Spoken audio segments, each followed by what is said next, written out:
दोस्तों, सोमवार व्रत कथा करने और सुनने से होती है सारी मनोकामनाएं पूरी। तो चलिए आज के कथा में सुनते हैं सोमवार व्रत कथा।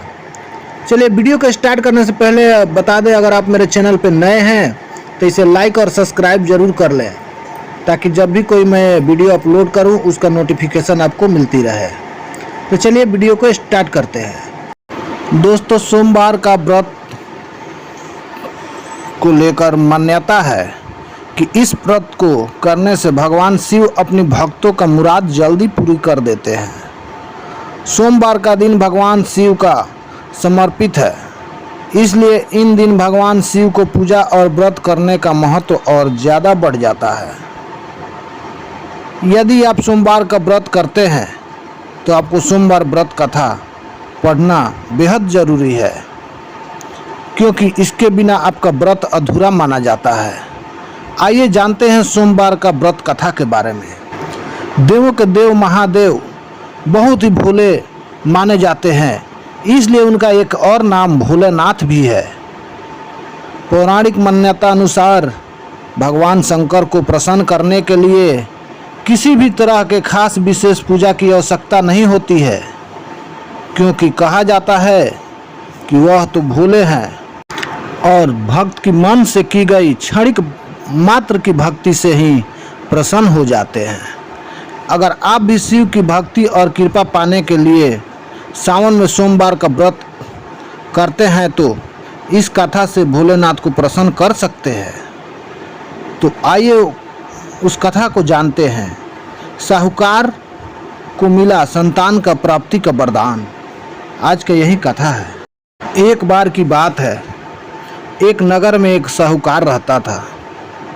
उसके घर में धन की कोई भी कमी नहीं थी, लेकिन कोई संतान न होने के कारण वह दुखी रहता था। संतान प्राप्ति के लिए वह हर सोमवार को व्रत रखता था और पूरी श्रद्धा के साथ शिव मंदिर जाकर भगवान शिव और माता पार्वती का पूजा करता था। उसकी भक्ति देखकर एक दिन माँ पार्वती प्रसन्न होकर भगवान शिव से साहूकार के मनोकामना पूर्ण करने के निवेदन किया। पार्वती जी के आग्रह पर भगवान शिव ने कहा कि हे पार्वती, इस संसार में हर प्राणी को उसके कर्मों का फल मिलता है और जिसके भाग्य में जो हो उसे भोगना ही पड़ता है। लेकिन पार्वती जी ने साहूकार की भक्ति देखकर उसकी मनोकामना पूर्ण करने की इच्छा व्यक्त की। माता पार्वती के आग्रह पर शिव जी ने साहूकार को पुत्र प्राप्ति का वरदान तो दिया, लेकिन उन्होंने बताया कि यह बालक 12 वर्ष तक ही जीवित रहेगा। माता पार्वती और भगवान शिव की बातचीत को साहूकार सुन रहा था, इसलिए उसे ना तो उस बात की खुशी थी और ना ही दुख। वह पहले की भांति शिव जी का पूजा करता रहा। कुछ समय के बाद साहूकार की पत्नी ने एक पुत्र को जन्म दिया। जब वह बालक 11 वर्ष का हुआ तो उसे पढ़ने के लिए काशी भेज दिया गया। साहूकार ने पुत्र के मामा को बुलाकर उसे बहुत सारा धन देते हुए कहा कि तुम इस बालक को काशी विद्या प्राप्ति के लिए ले जाओ। तुम लोग रास्ते में यज्ञ कराते जाना और ब्राह्मणों को भोजन दक्षिणा देते हुए जाना। दोनों मामा भांजा इसी तरह यज्ञ कराते और ब्राह्मणों को दान दक्षिणा देते काशी नगरी निकल पड़े। इस दौरान रात में एक नगर पड़ा, जहां नगर के राजा की कन्या का विवाह था, लेकिन जिस राजकुमार से उसका विवाह होने वाला था वह एक आंख से काना था। राजकुमार के पिता ने उसके पुत्र के काने होने का बात को छुपाने के लिए सोचा, क्यों न उसने साहूकार के पुत्र को दुल्हा बनाकर राजकुमारी से विवाह करा दूं। विवाह के बाद उसको धन देकर विदा कर दूंगा और राजकुमारी को अपने नगर ले जाऊंगा। लड़के को दूल्हा के वस्त्र पहनाकर राजकुमारी से विवाह करा दिया गया। साहूकार का पुत्र ईमानदार था।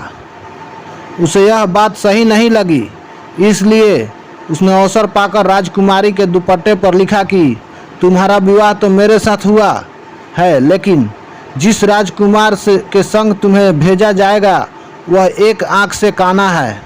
मैं तो पढ़ने के लिए जा रहा हूँ। जब राजकुमारी ने चुन्नी पर लिखी बात पढ़ी तो उसने अपने माता पिता से बताई।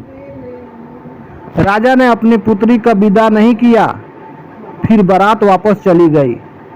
दूसरी ओर साहूकार का लड़का और उसके मामा काशी पहुँचे और वहाँ जाकर उन्होंने यज्ञ किया।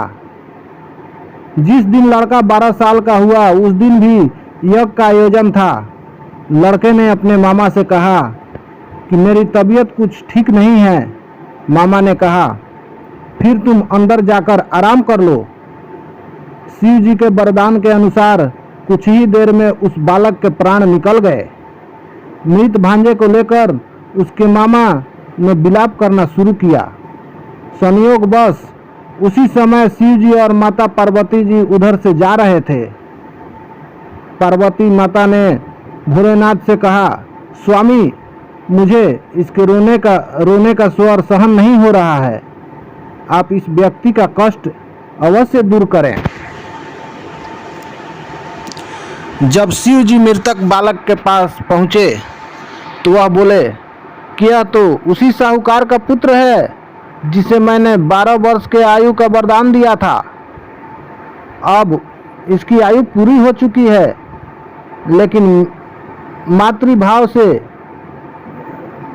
विभोर माता पार्वती ने कहा कि हे महादेव, आप इस बालक को और आयु देने का कृपा करें, अन्यथा इसके वियोग में इसके माता पिता भी तड़प तड़प कर मर जाएंगे।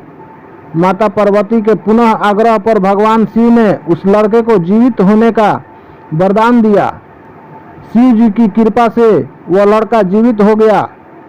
शिक्षा पूरी करके लड़का मामा के साथ अपने नगर की ओर वापस चल दिया।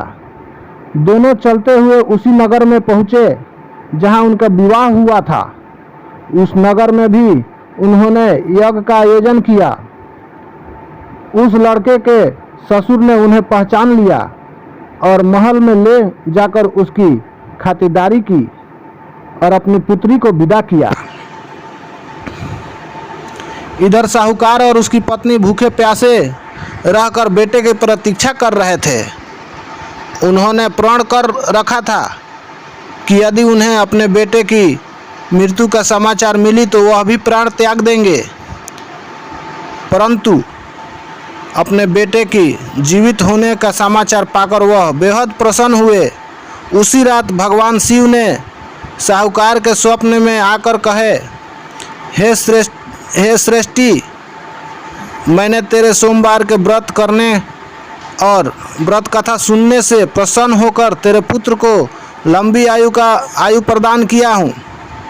इसी प्रकार जो कोई सोमवार व्रत करता है या कथा सुनता है और कथा पढ़ता है, उसके सभी दुख दूर होते हैं और सभी मनोकामनाएं पूर्ण होते हैं।